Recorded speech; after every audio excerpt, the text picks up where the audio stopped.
Kilala natin sina Aguinaldo, Bonifacio, Luna, di ba? Sila yung mga bigating pangalan sa Rebolusyong Pilipino. Pero, paano kung sabihin ko sa inyo na isa sa mga general natin purong Chino? Yan ang kwento ni Jose Ignacio Paua. So, heto ang malaking tanong, di ba?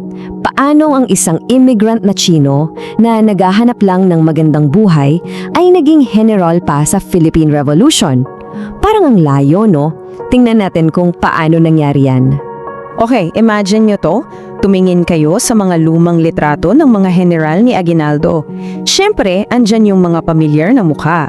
Pero may isa doon na iba. Hindi dahil sa itsura niya, kundi sa kwento niya. Kasi iba ang pinanggalingan niya.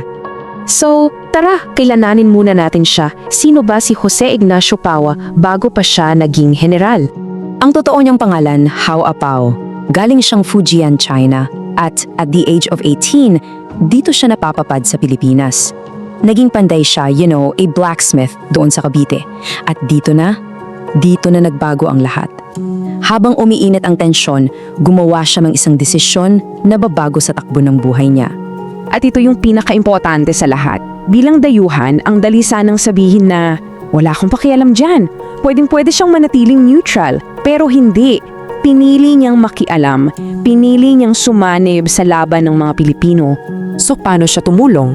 Well, hindi kaagad sa bakbaka na. Ang una niyang naging malaking kontribusyon nang galing mismo sa expertise niya, sa pagiging panday. Kasi isipin niyo, isa sa pinakamalaking problema ng mga revolusyonaryo noon, kulang sa armas. Dito ngayon, pumasok yung galing ni Paua.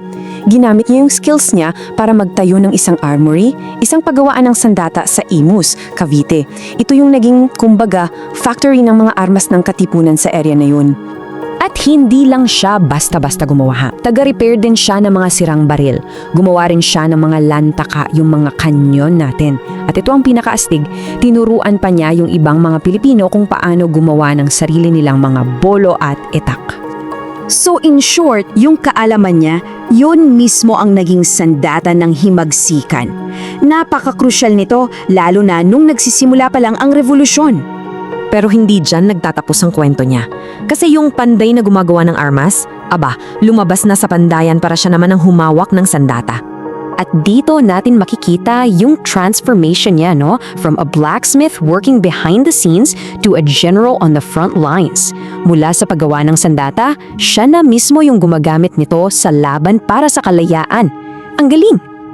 At nasubukan talaga ang tapang niya sa Battle of Binakayan noong 1897. Sa sobrang galing ng pinakita niyang pamumuno doon, mismong si Aguinaldo ang nagbigay sa kanya ng ranggong general. Imagine that! Siya lang ang purong Chino na naging general sa buong kasaysayan ng Pilipinas. Pero gaya ng maraming historical figures, may kontrobersya rin sa kwento niya. At ito yung medyo mabigat. Nasangkot siya sa paghuli kay Andres Bonifacio. Okay, so officer siya ni Aguinaldo at sumusunod lang sa utos. Pero may mga report na nagsasabing siya raw ang nakasaksak kay Bonifacio nung dinadakip ito. Well, pinapakita nito kung gaano katindi ang loyalty niya sa grupo ni Aguinaldo. So, natapos ang era ng mga Kastila, pero teka, may bago tayong kalaban, ang mga Amerikano. At para kay General Paua, hindi pa tapos ang laban. Tuloy lang ang laban niya, this time against the Americans. Pinamunuan niya ang mga guerrilla units sa Bicol. At hindi lang yan, ginamit din niya ang koneksyon niya para makalikom ng pera para sa digmaan. Tapos kahit nung tapos na ang gera, nagsilbi pa rin siya sa gobyerno bilang local official sa Albay. Grabe yung dedication, no? Yumao si General Paua noong 1926. 54 years old lang siya. Isang buong buhay na inalay niya para sa Pilipinas, ang bansang itinuring niyang sariling kanya. At bilang pagkilala sa lahat ng ginawa niya, nung inilibing siya, alam niyo ba kung anong bumalot sa kabaong niya? Ang watawat ng Pilipinas. Wow! Yan ang ultimate sign na tinanggap siya ng bansa bilang isang tunay na Pilipino.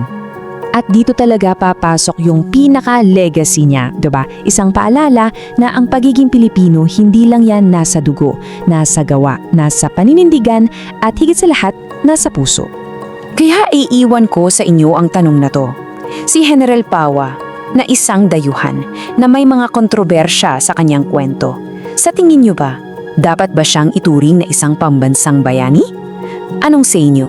Kung nagustuhan mo ang kwentong ito, huwag kalimutang i-like ang video, mag-subscribe at i-on ang notification bell para sa iba pang alamat at kwentong bayan.